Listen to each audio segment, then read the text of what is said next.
Hello students, welcome to the e-learning platform presented by Mechanical Engineering Department of Dr. Bapuji Saroke Institute of Engineering and Technology, Kolhapur. Learning objectives for today's session are number 1, study the principle of rotary pump.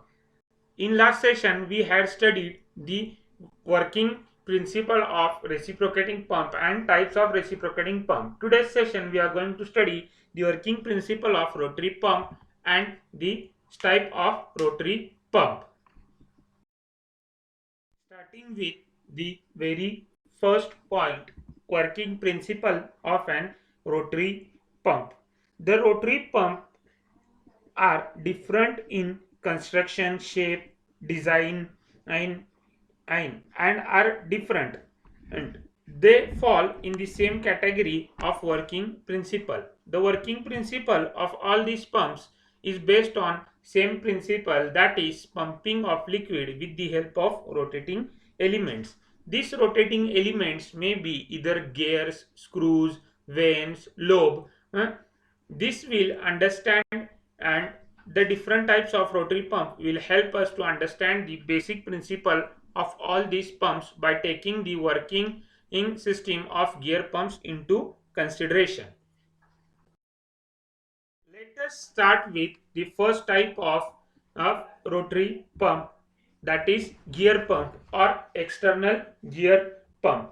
A gear pump basically consists of two meshing gears of same size in a close fitting. The one gear is a driving gear coupled to drive shaft through which the power is transmitted from the motor, and other gear is driven gear is idling for heavy duty load, as shown in figure below.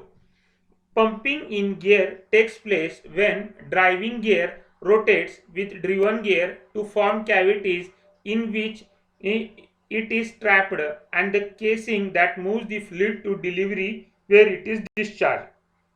The cavities are clearances between the gears or lobes and the body of the pump. The mating surface of gear mesh provide continuous sealing between the inlet and outlet ports.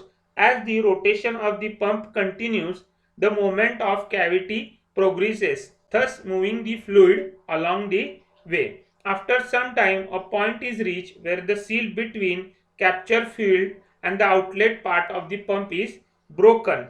At this point of time, the gear forces the volume of captured fluid out of the pump. A continuous cycle takes place due to simultaneous opening of new cavities at inlet port. This leads to continuous flow of liquid through the suction and discharge port. This type of pump are reversible, that is, the direction of rotation determine the discharge side of the pump. They are also the self-priming pump. The second type of gear pump is called as internal gear pump. Internal gear pump consists of a drive shaft connected to rotor with internally cut gear teeth which meshes with an idle gear with external teeth, as shown in figure. The idle gear teeth is having offset between two gear and acts as a seal between suction and discharge side. Pumping in gear takes place when driving gear rotates with driven gear to form cavities in which the fluid is trapped, and the casing that moves the fluid to delivery where it is discharged. Vacuum caused on suction side induce more fluid into the pump. The other things of the internal gear pump are same as the external gear pump, um, except the operating pressure for internal gear pump is low, that is for 1 megapascal and capacity of 25 meter cube per hour. The gear pumps advantages is the rolling contact between the two reduces friction, wear and turbulence, thus allowing more shear sensitive fluid to be pumped. The third type of pump is vane pump. The vane pump or a sliding vane pump consists of a slotted rotor mounted on eccentric shaft in a circular casing. Blades are fitted in a slots are free to slide as shown in figure below.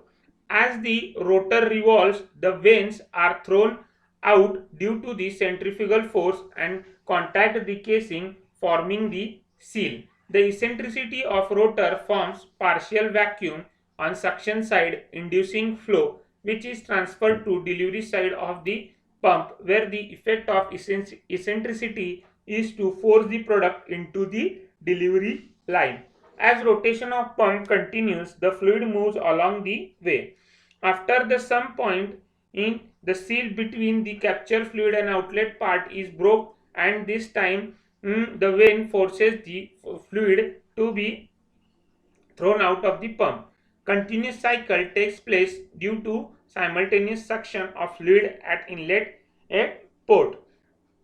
These small units are used as rotary compressors using laminated plastic vanes, but are used as low pressure pump for clean low viscosity fluid. A robust unit with solid metal vane reduced in number to 3 or less is also used with low rotational speed and capable for handling more viscous fluid and operates up to a pressure of 500 kilopascal.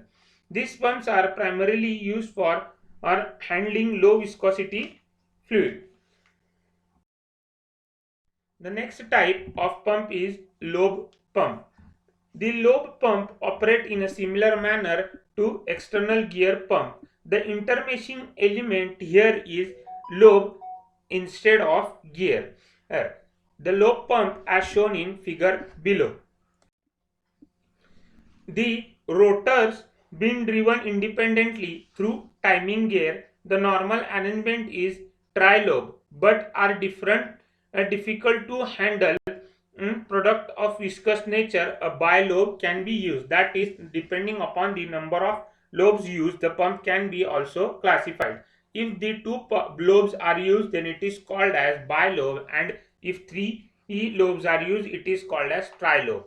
The rotors have 2 or 3 lobes having cycloid, hypocycloid, involute shape profile. The high pressure delivery side is sealed from low pressure suction side at all angular positions. A very small clearance is provided between the casing and rotor to prevent the wear. The leakage through the clearance decreases the efficiency as pressure ratio increases. As the rotation of the pump continues, the bi displaces the liquid trapped between the two long rotors, each fitted into cylinder perpendicular at 90 degree, rotating inside a oval shaped casing both at the point of suction and at the discharge. After some time, the fluid carried between the lobes and the casing is opened to discharge and the pump is discharged. Continuous cycle takes place. Yes, between suction and discharge port. This pump can handle the flow up to 800 cubic meter per hour with a pressure up to 2 megapascal. This design produces continuous flow with equal volume and no vortex. It can work at low rates, offer gentle performance, and that some application requires. The last type of rotary pump is screw pump. A screw pump is a more complicated type of rotary pump that uses 2 or 3 screws rotor with opposing thread. That is, one screw turns clockwise and other turn anti-clockwise as shown in figure. They are made of cast iron or bronze with stainless steel rotor. The screws are mounted on parallel shaft that have gears that meshes, so the shaft turn together and everything stays in a place. The one screw can be power driven and the other idle, or may be driven by timing gear with small positive clearance. The screw turn on shaft and drive fluid through the pump. As with other forms of rotary pump, the clearance between moving parts and the pump casing is minimal. The fluid in screw pump moves between the screw thread and is displaced axially as the screw rotate and mesh. The intermeshing of screw threads on rotor and very fine clearance of surrounding houses creates a seal between the pump inlet and outlet. Due to rotation of screw and movement of fine clearance, pockets are formed in helix of the screws. As screw moves, the pocket also move axially and act similar to piston moving in one direction, while the fluid is moved axially from inlet to outlet. Screw pump are only type of pump which are different from other rotary displacement pump because of axial flow of fluid through their pumping element. These pumps are self-priming pump when weighted, but the vacuum depend upon the clearance. The pump has a flow capacity of about 600 meter cube per hour and pressure of 4 megapascal with a speed of 3600 rpm. So this is it for today's session. In this session we have completed the working principle of rotary pump and types of rotary pump. This completes our part of pump, rotary pump. Thank you.